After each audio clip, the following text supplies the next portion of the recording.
Bonjour à tous, bienvenue au webinaire sur l'utilisation de la visioconférence Zoom pour les audiences au tribunal administratif du travail. Je me présente, Geneviève Douville, je suis avocate à la vice-présidence de la qualité et de la cohérence au tribunal. L'objectif du webinaire aujourd'hui, c'est vraiment de vous présenter les fonctionnalités de la plateforme Zoom pour les audiences et également, en fait, de répondre à toutes les questions que vous pourriez avoir. Dans l'ordre, d'abord, la présidente du tribunal, Mme Lucie Nadeau, prendra la parole. Ensuite, M. Patrice Tremblay, directeur des technologies et de l'information, va aborder toutes les questions relatives à la sécurité et à la confidentialité de la plateforme Zoom. Et ensuite, M. le juge Simon Corbeil, juge administratif coordonnateur de la division de la santé et de la sécurité du travail, et M. Jean-François Séguin, juge administratif à la division des relations de travail, vont vous présenter vraiment les fonctionnalités comme telles de la plateforme Zoom pour les audiences. Après les présentations, une période de questions est prévue, donc n'hésitez surtout pas à poser toutes vos questions via l'icône questions et réponses qui se trouve au bas de votre écran. Donc, je cède tout de suite la parole à la présidente du tribunal, Mme Lucie Nadeau. Bonjour, merci Maître Douville. Bonjour à toutes et à tous.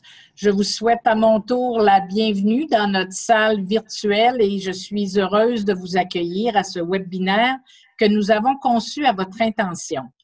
Je ne vous apprendrai rien en vous disant que la COVID-19 a accéléré le virage technologique de tous les tribunaux du Québec.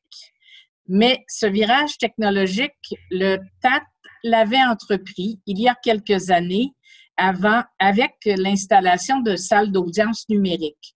Le dépôt des documents en ligne est possible depuis plusieurs années dans la division santé et sécurité au travail et il le sera sous peu dans les autres divisions. La visioconférence Zoom permettait déjà le témoignage de certaines personnes, principalement les témoins experts, et permettait aussi aux assesseurs médicaux d'assister aux audiences dans d'autres bureaux que le bureau auquel ils sont assignés. Bref, nous étions encore en train de faire la promotion de nos salles d'audience numériques quand la pandémie est venue modifier nos plans. L'urgence était maintenant de mettre en place toute la technologie nécessaire à la tenue d'audiences virtuelles, alors que toutes les parties et même le juge administratif se trouvent à distance. Après une évaluation sérieuse de la question, nous en sommes venus à la conclusion que l'application Zoom était celle qui convenait le mieux à nos besoins, et ce, pour deux raisons. Nous connaissons bien cette application puisque nous l'utilisons depuis plusieurs années et surtout, les fonctionnalités de Zoom se prêtent parfaitement à la tenue d'audience ou de séances de conciliation. Nos présentateurs expliqueront dans quelques minutes ces fonctionnalités, de même que les paramètres de sécurité qui entourent l'application Zoom. Mais avant, je crois important de dresser un portrait rapide de la situation qui prévaut au tribunal depuis le 16 mars 2020, date à laquelle nous avons dû annuler toutes les audiences et les séances de conciliation en personne qui étaient fixées, et ce jusqu'au 12 juin dernier. En gros, au cours de ces 13 semaines, le tribunal a dû annuler près de 7 000 audiences, ce qui représente plus de 10 000 dossiers. Et c'est sans compter les séances de conciliation qui ont été annulées. En réalité, c'est le quart de notre année que nous avons perdu. Pour le tribunal, cette perte est énorme et nous nous préoccupons de la façon dont nous allons rattraper le retard accumulé, d'autant plus qu'il nous est impossible pour le moment d'imaginer la date à laquelle la situation reviendra à la normale. Mais nous nous préoccupons avant tout des justiciables qui ont vu leur audience annulée et de ceux qui devront attendre un peu plus longtemps avant d'être entendus. C'est pour eux que nous consacrons nos efforts à mettre en place différents moyens pour les entendre ou pour accélérer le traitement des dossiers. Conférences téléphoniques, décisions sur dossier, conférences préparatoires et bien sûr, audiences virtuelles. En raison des mesures sanitaires que nous devons mettre en place et respecter, il est certain que le tribunal ne pourra pas tenir autant d'audiences en personne que par le passé.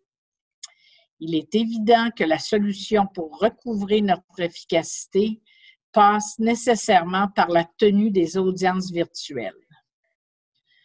Je me réfère aux propos du juge en chef du Canada, Richard Wagner, qui disait que la COVID-19 a radicalement changé notre façon de travailler.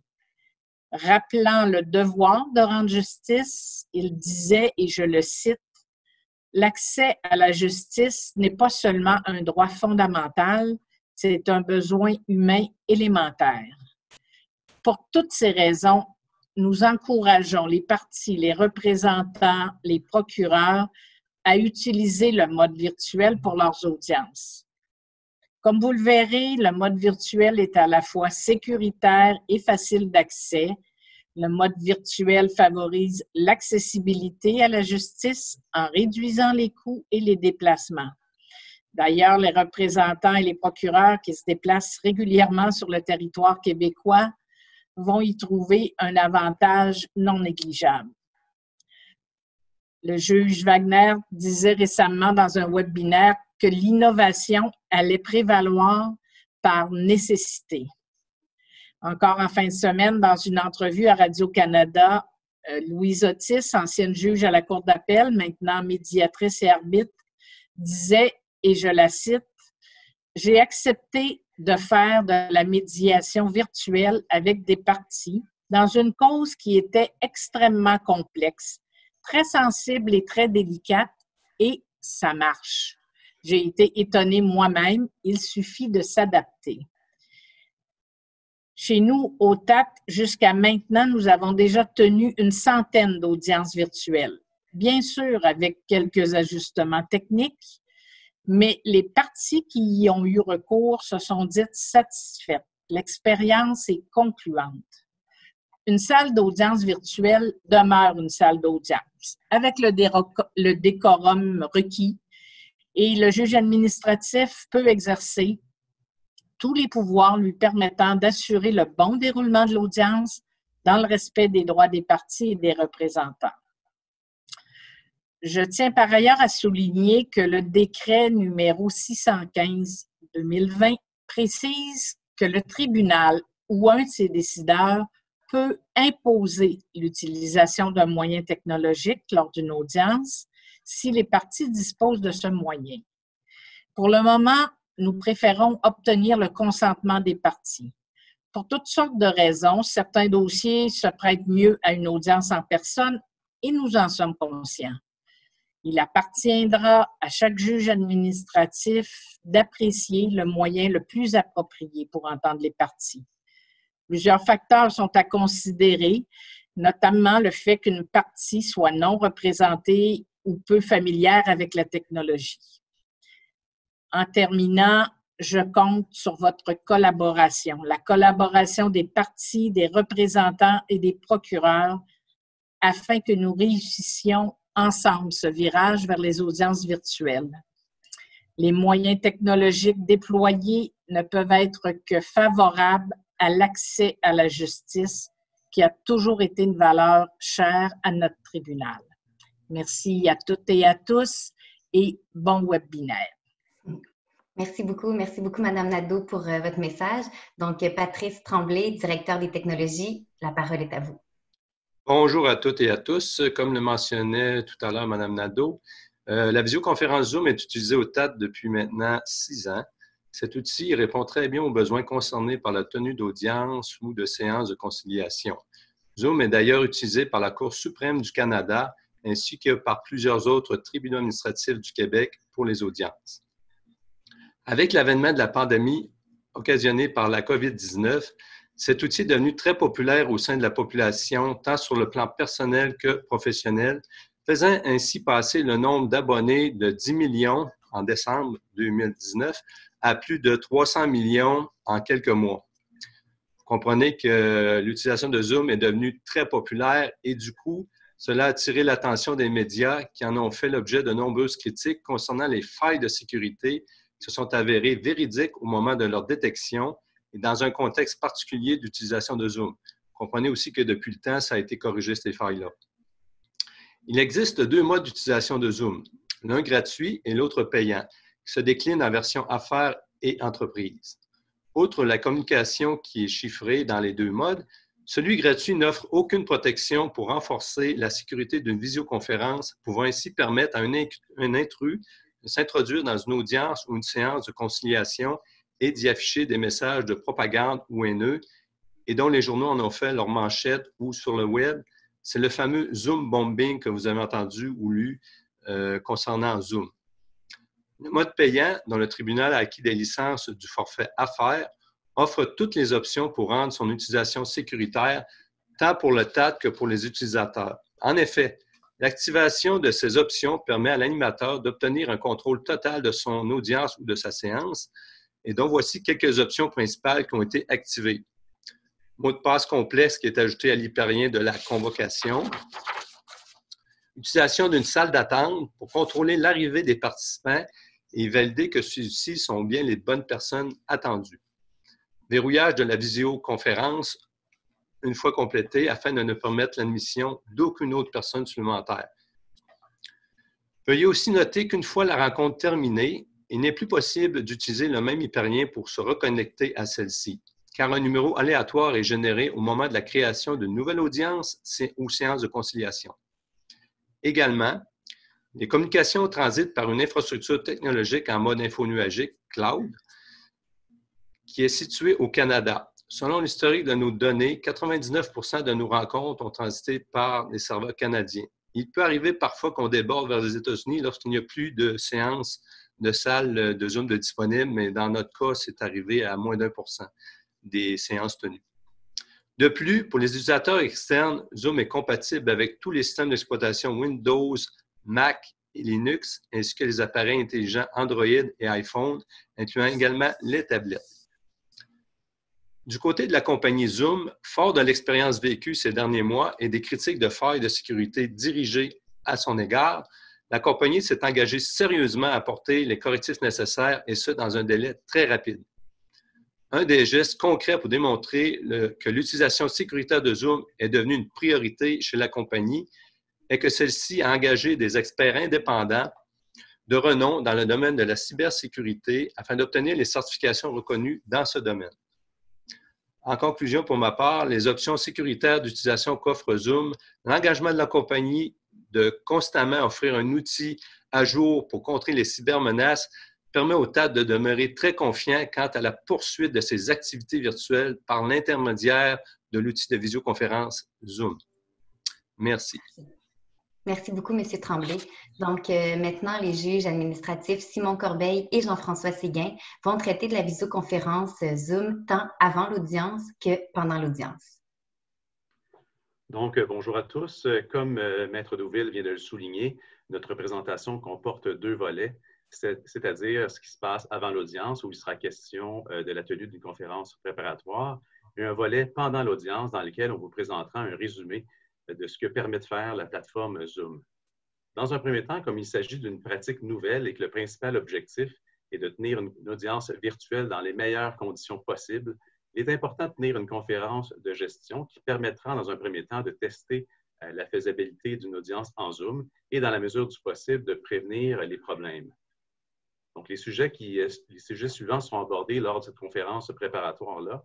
Donc, en premier lieu, s'informer auprès des parties si elles sont confortables à fonctionner en Zoom, si leur équipement informatique utilisé inclut un haut-parleur et une caméra, bien entendu. C'est le moment également de demander aux parties de déposer les pièces en ligne avant l'audience, avant d'éviter les surprises.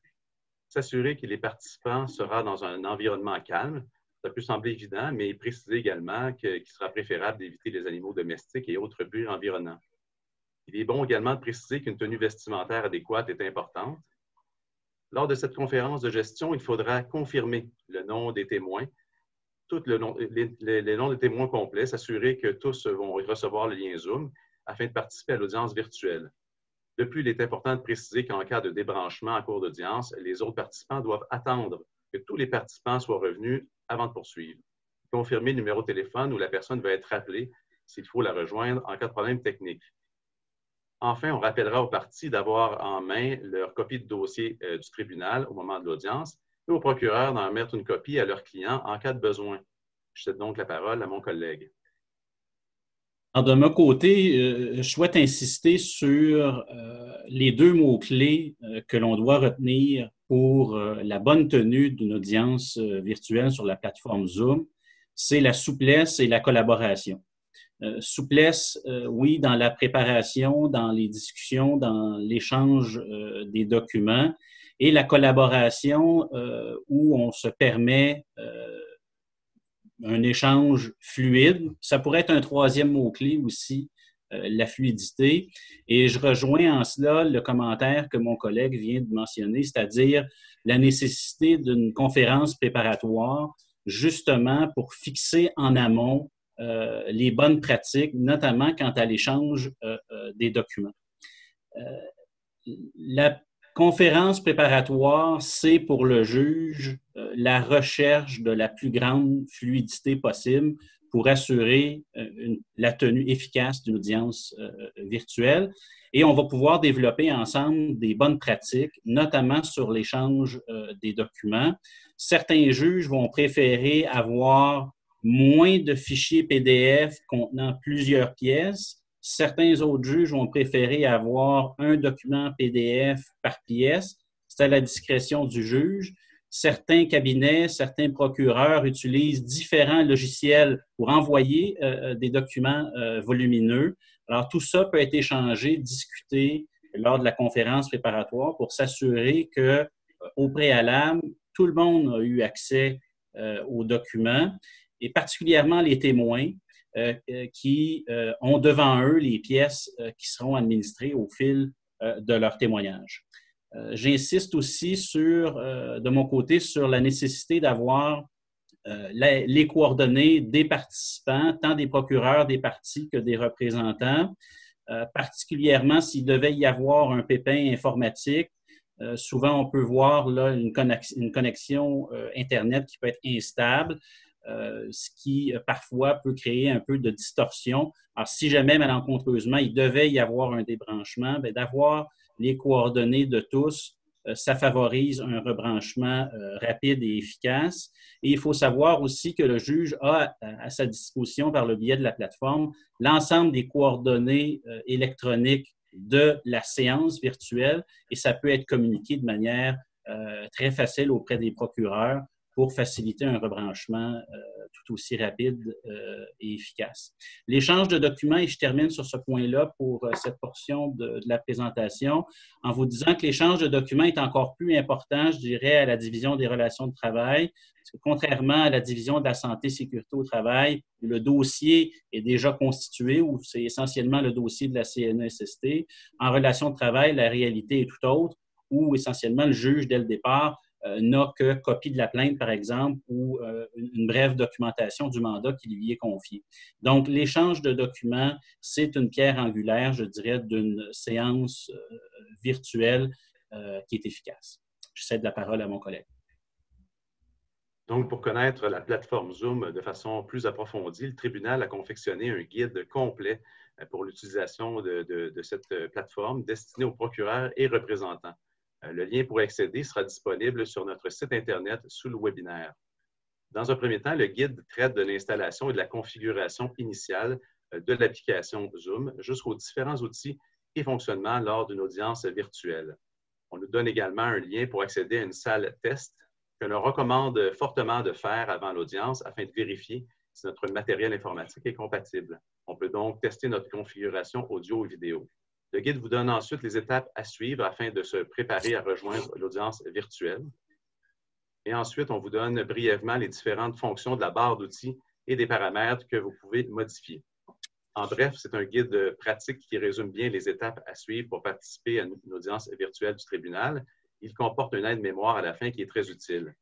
Je vais laisser mon collègue vous parler des avis de convocation.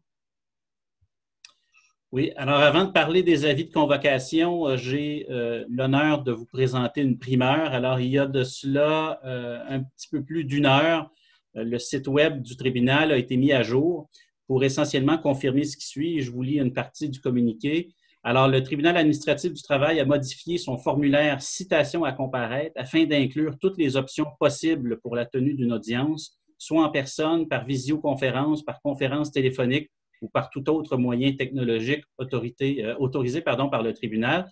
L'information actuellement est disponible sur le site web du tribunal dans la section Actualités et les formulaires seront mis à jour ou dans l'intervalle, on peut communiquer avec les gens du greffe qui fourniront le modèle ou la version électronique là, qui peut être remplie à l'écran et convertie par la suite en format PDF. Donc, pour ce qui est des avis de convocation et des avis d'audience, donc le greffe envoie aux parties et aux représentants, en fait à leurs représentants, le lien Internet qui nous permet de se brancher à la salle d'audience virtuelle ainsi que toutes les autres informations d'accès nécessaires. L'envoi fait par le greffe contient également diverses consignes d'usage pour la bonne tenue d'une audience Zoom. Si pour une raison ou pour une autre, il n'y a pas eu de conférence préparatoire, il y a aussi une façon de déposer de la documentation en mode virtuel par le biais d'adresses courriel qui sont consacrées au dépôt de pièces et qui se retrouvent dans les consignes d'usage qui sont transmises par le greffe. Avant de céder la parole à mon collègue, il est important de mentionner qu'une plateforme Zoom contient 3 lieux virtuels distincts. Alors, d'entrée de jeu, on a une salle d'attente virtuelle où on peut passer par la suite en salle d'audience virtuelle et le juge, et on le verra plus tard dans la présentation, le juge a la possibilité de diviser en groupes, donc d'amener en salle de caucus différents participants. Alors, ces 3 lieux distincts font en sorte que on se retrouve virtuellement à vivre une expérience en salle où la salle d'attente est exactement la même, sauf qu'on est en mode virtuel. La salle d'audience se présente exactement de la même façon et les salles de caucus font en sorte qu'on reproduit virtuellement le même principe que les praticiens vivent en présentiel, c'est-à-dire d'avoir accès, par exemple, à une salle de médiation ou de conciliation sur les lieux. Et tout ça peut être paramétré par le juge là, sur demande des parties au moment qui est jugé opportun. Fait à noter, on ne peut pas passer directement de la salle d'attente à une salle de caucus. Par exemple, si on a un de nos témoins qui patiente dans la salle d'attente et qu'on souhaite au préalable avoir un échange avec lui, il faut que le juge lui permette l'accès à la salle d'audience virtuelle où il y aura une brève présentation et ensuite cette personne-là, à la demande d'une partie ou de son procureur, peut être divisée ou amenée vers une salle de caucus paramétrée à cet effet-là par le juge. Alors, je cède la parole à mon collègue. Pour ce qui est maintenant du deuxième volet, lors de l'audience maintenant, vous devez retenir en tant que participant, un peu comme vient de faire mon collègue, il vous a introduit brièvement le sujet, vous allez toujours accéder à la salle d'audience virtuelle par une salle d'attente jusqu'au moment où l'animateur, donc le juge, vous admette dans la salle principale. Comme pour les audiences en personne, en général, vous ne pouvez entrer seul dans la salle d'audience et vous serez donc invité à patienter dans cette salle d'attente. Il est important de savoir que cette salle servira également à faire patienter les témoins durant l'ordonnance d'exclusion des témoins. Ils ne pourront communiquer entre eux à ce moment. Le juge ne peut également les voir ou les entendre. Donc, en début d'audience virtuelle, le juge admettra tous les intervenants, les participants, les procureurs, donc, afin de se présenter et présenter la cause. Et ensuite, il pourra remettre les témoins en attente de leur témoignage. Je vais laisser mon collègue continuer. Alors, lors de votre entrée en salle d'audience virtuelle, au-delà de l'aspect vidéo là, qui peut être paramétré par les participants eux-mêmes, notamment par le biais de la salle test là, dont mon collègue parlait auparavant. L'aspect audio est également fondamental, bien évidemment. Et ce qu'il faut savoir, c'est que les participants, lors de leur entrée dans la salle d'audience virtuelle, par défaut, leur microphone est activé. Et par la suite, le juge a le pouvoir de modifier ces paramètres-là tout au long de l'audience. Par exemple, il peut y avoir certains ajustements qui peuvent être faits, soit pour différentes raisons, là, de devoir couper le micro, mettre sur muet. Par exemple, lors d'une objection, Parfois, les connexions Internet font en sorte que la fluidité est moins évidente et on doit intervenir. Mais lorsque les connexions sont stables, ce qui est la majeure partie du temps le cas, les objections se traitent de manière tout aussi fluide qu'en salle d'audience.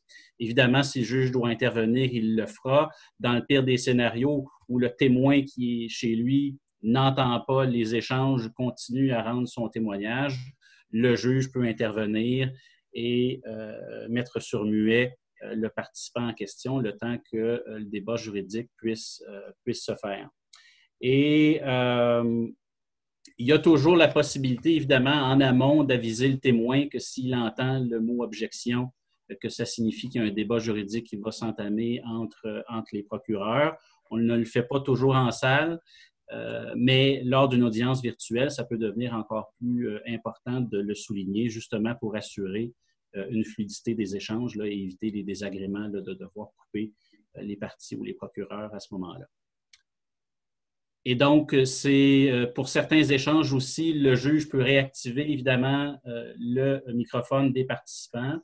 Il peut aussi faire de renommer certains participants. Il peut demander de réactiver le micro. Évidemment, on a tous fait l'expérience de commencer à parler alors que son micro est toujours en mode muet. Donc, le juge a la possibilité, là, par le biais d'un message qui est lancé par une commande, de demander à un participant de réactiver son audio ou sa vidéo si jamais il devait y avoir un débranchement de la caméra. Voilà de mon côté. Donc, il est important également de souligner qu'en tant qu'animateur, le juge possède toutes les informations nécessaires à donner aux participants afin de se reconnecter si jamais un problème technique survenait. D'où l'importance de tenir une conférence préparatoire afin d'avoir en main les coordonnées de tout le monde, de tous les participants. Je tiens à rappeler, comme je le disais tantôt, que l'audience reprendra uniquement si tout le monde est bien revenu. Le juge possède également les autorisations pour renommer les participants si jamais certains éprouvent la difficulté avec l'application. Il pourra même autoriser les gens à le faire eux-mêmes. Maintenant, mon collègue traitera de l'enregistrement, plus spécifiquement. Oui, alors, vous êtes tous familiers avec les fonctions d'enregistrement des débats qui ont lieu devant le tribunal administratif du travail. Alors, la plateforme Zoom permet également un enregistrement sécuritaire et encrypté des débats. Et on sera plus spécifique un peu plus tard dans la présentation, mais l'enregistrement n'est possible, n'est permis que dans la salle d'audience virtuelle. Le juge a la possibilité soit de fragmenter par témoignage les enregistrements. Chaque enregistrement constitue un fichier. Certains autres juges vont privilégier un enregistrement du début à la fin. L'inconvénient qu'il peut y avoir, c'est que ça peut créer certains fichiers plus lourds. Chacun a sa façon de faire, mais tout est enregistré exactement de la même façon que si nous étions en présentiel. La seule distinction étant le fait que l'enregistrement sécuritaire et encrypté se retrouve de manière info-nuagique et le personnel du tribunal est le seul autorisé à pouvoir récupérer les fichiers en question et ils sont accessibles aux parties et aux procureurs sur demande auprès du greffe ou auprès du tribunal comme si c'était pour l'obtention d'un enregistrement en présentiel de la même façon et selon la même méthode qui existait au préalable. Alors, je cède moi aussi la parole à mon collègue. Donc, une autre option intéressante de l'application Zoom, comme l'a brièvement introduit tantôt mon collègue, c'est la création de salles de caucus. Ce sont tout simplement des salles de rencontre, donc des cubicules où le représentant peut discuter en privé avec son client. Le juge peut également affecter dans cette salle-là, les avocats qui en font la demande avant l'audience. Même chose si jamais le juge veut s'entretenir avec les représentants sans la présence des parties. Les procureurs peuvent se partager dans une salle de caucus à l'aide de partage d'écran une pièce. Ce sera pratique dans le cas où il y aurait une objection sur le dépôt d'une pièce lors de l'audience. Il y a une distinction à faire avec la salle d'attente puisque le participant peut être placé avec d'autres personnes dans la salle de caucus. Le juge peut décider du moment où il rappelle les gens dans la salle d'audience virtuelle. À ce moment, un compte à rebours de quelques secondes vous indique que vous serez ramené dans la salle d'audience. lorsque les participants sont dans la salle de caucus, il n'y a aucun enregistrement et personne ne peut les voir. Je cède maintenant pour une dernière fois la parole à mon collègue. Oui, alors de mon côté, je souhaite aborder la fonction partage de l'écran parce que dans le cadre d'une audience virtuelle, les parties ont la possibilité de partager le contenu de leur écran. Ce qu'il faut savoir, c'est que cette fonction-là, initialement, est configurée d'une façon telle que ce n'est que le juge qui possède la fonction de partager son écran, mais c'est une fonction qui peut être autorisée et octroyée aux participants. Donc, par exemple, on peut permettre à un procureur ou à une partie de présenter par le biais d'un fichier qui est sur son ordinateur, de pouvoir partager son écran et donc de présenter une pièce, un élément de preuve, un élément matériel ou, lors de plaidoiries, d'insister sur certains passages d'une décision pour attirer, par le biais du visuel, l'attention du décideur.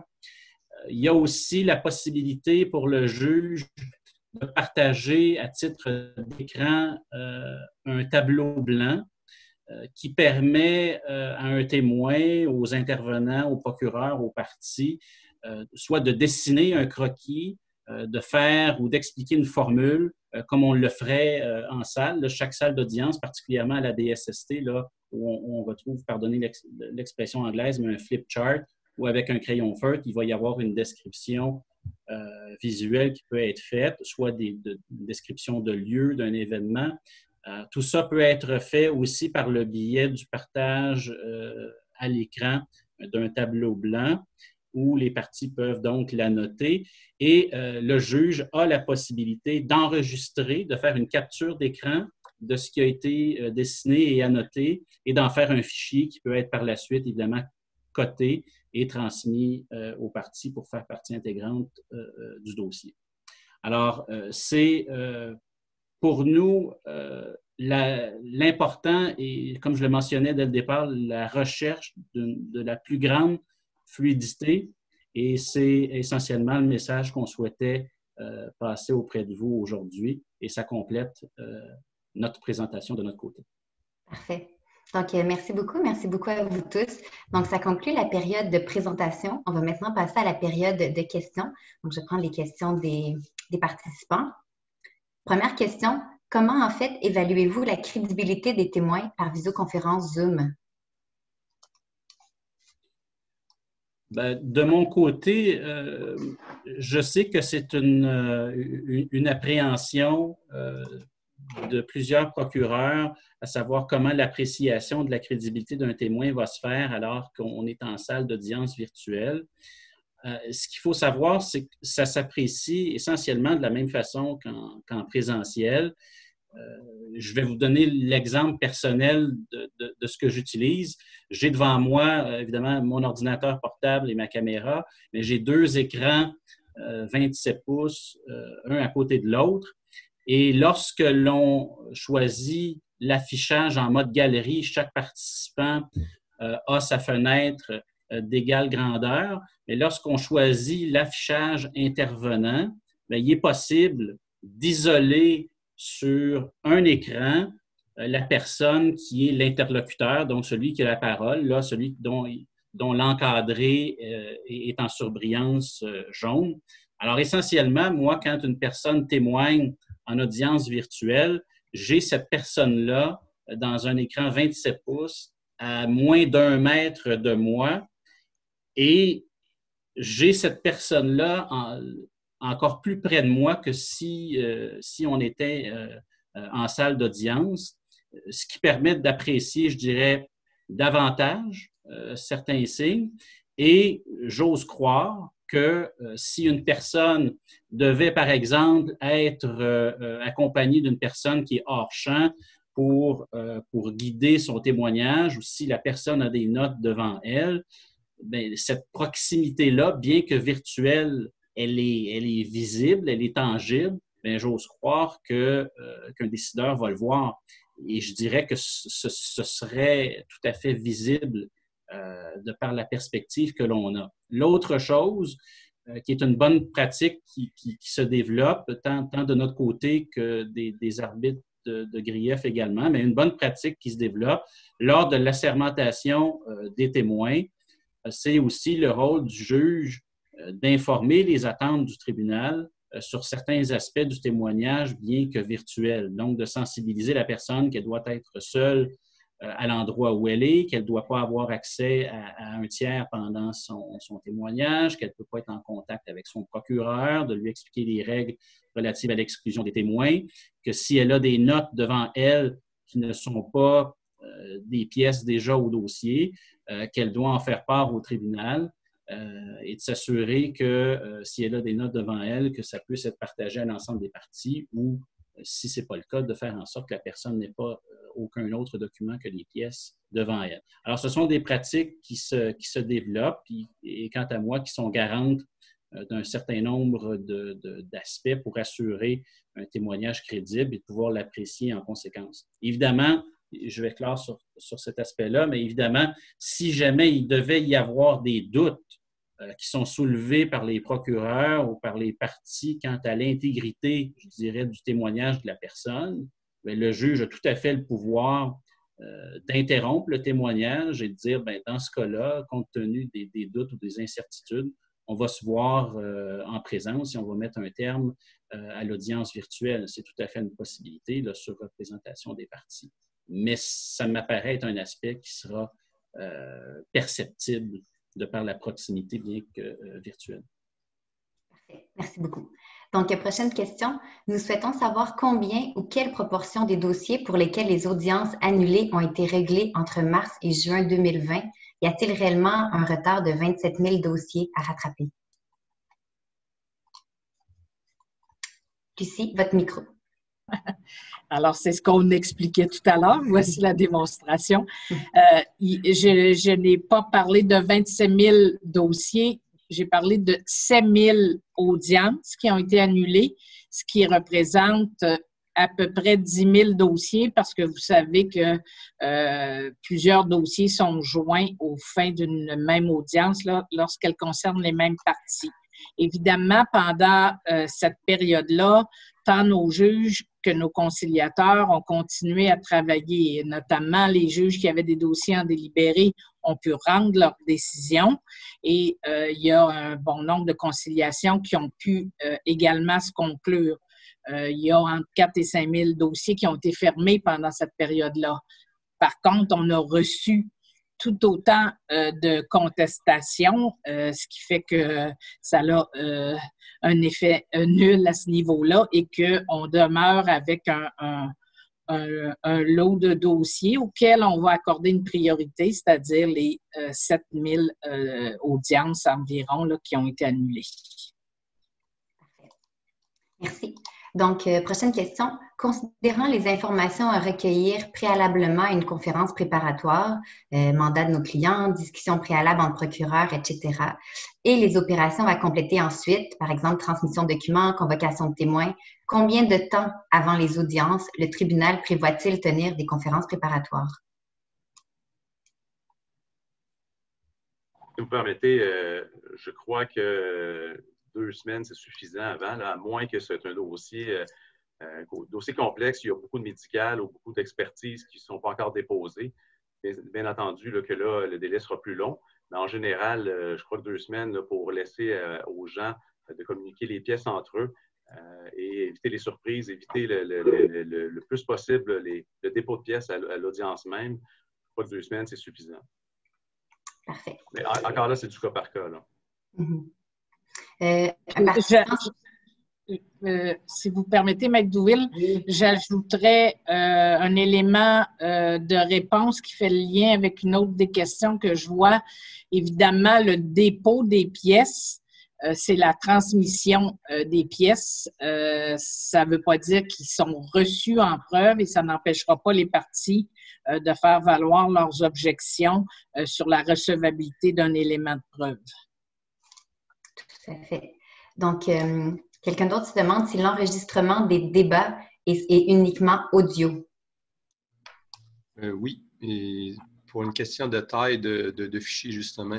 L'enregistrement de la vidéo est possible, mais on l'a désactivé pour justement des questions d'espace disque, puis de téléchargement aussi de fichiers.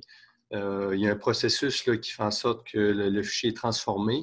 Fait que vous comprenez que si on enregistre toute la vidéo, le processus-là est encore plus long, requiert plus de temps de traitement. Donc, le fichier audio, c'est ce qu'il y a de plus léger là, comme fichier à traiter. Parfait. J'ajouterais également, là, comme je l'ai dit tantôt, là, c'est important, oui, c'est juste audio. Également, tout ce qui est salle de caucus, là, lorsque les parties, les procureurs parlent avec leurs clients ou même juste les deux procureurs parlent entre eux, il n'y a pas d'enregistrement dans les salles de caucus. C'est vraiment seulement que la salle principale, la salle d'audience virtuelle qui va être. Tout à fait. Merci. Dans le cas d'une audience du secteur relations de travail, est-ce que le juge administratif va prendre connaissance des pièces communiquées à l'avance ou va-t-il attendre le consentement des parties ou le dépôt de la pièce par le témoin? C'est une bonne question. Ces aspects-là peuvent être guidés par le biais de la conférence préparatoire. Il peut y avoir eu une communication préalable là, qui fait en sorte qu'il y a déjà un accord entre les procureurs et à ce moment-là, ça ne crée pas de difficultés. Sinon, il y a toujours la possibilité que les procureurs s'échangent entre eux la documentation et que le tribunal ne soit pas nécessairement en copie. Et si jamais il devait y avoir un débat en amont, donc quelques jours au préalable, le juge peut en être saisi et les questions seront tranchées lors du début de l'audience. Ça peut se faire en 2 étapes, effectivement, où les échanges se font entre procureurs hors la présence du juge. Mais tout ça peut être décidé là, en fonction du type de dossier, bien évidemment, et de la collaboration des parties. Puis, si jamais il y avait une difficulté, bien, le juge aura à la trancher en temps et lieu. Parfait. Peut-on faire entendre des enregistrements lors de l'audience Zoom? On peut le faire, il faut juste faire attention au retour de son là, sur nos appareils. Si ça peut créer des retours de son, là, fait que c'est pas l'idéal, mais ça peut se faire. On a fait quelques essais à cet effet-là, là, puis ça dépend toujours de la qualité là, de l'enregistrement. Parfait. Monsieur Tremblay, je pense d'expérience qu'en mode partage de l'écran, on peut partager une vidéo. Je sais qu'il y a une option qui doit être cochée là, pour activer le son de la vidéo, mais le partage de l'écran, que ce soit un fichier Word, un fichier PDF ou un fichier en MP3 ou en MP4 ou une vidéo YouTube, par exemple, ça peut être diffusé par le biais du partage de l'écran. Tout à fait. Bonne précision, merci. Donc, en fait, on aurait une dernière question. Concernant les objections à formuler, est-ce que le micro des avocats est ouvert tout au long des témoignages? Sinon, comment s'assurer que l'objection est vue par le juge au bon moment?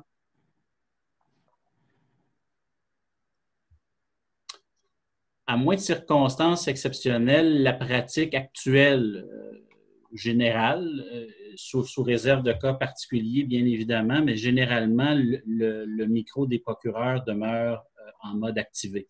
Ce n'est que lors de circonstances particulières où là, les gens seront surmuets, mais généralement, les procureurs, cette fonction-là n'est pas désactivée, c'est-à-dire l'avocat peut, de son plein gré, se mettre en mode muet et intervenir au moment où il juge opportun, tout comme il peut le laisser activer tout au long du témoignage.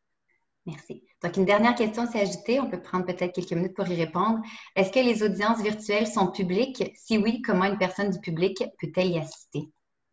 Alors, oui, les audiences, la question est très pertinente et importante. Oui, les audiences sont publiques. Le huis clos sanitaire a été levé il y a quelques jours par un décret. Alors, autant pour les membres du public que pour les journalistes, c'est possible d'y assister tout simplement en demandant le lien Zoom qui va être transmis au public ou aux journalistes qui voudraient assister à une audience. Merci beaucoup. Donc, en fait, ça fait le tour de la période des questions. Ça conclut également le webinaire. Donc, je voulais simplement prendre quelques instants pour remercier les membres du tribunal pour leur présentation. Merci également à vous tous, les participants, pour votre participation. On pourrait peut-être simplement se laisser sur une phrase du juge Sanson de la Cour supérieure qui mentionnait en fait que la justice, c'est pas un lieu, mais bien un service. Donc, merci beaucoup. Au revoir. Merci.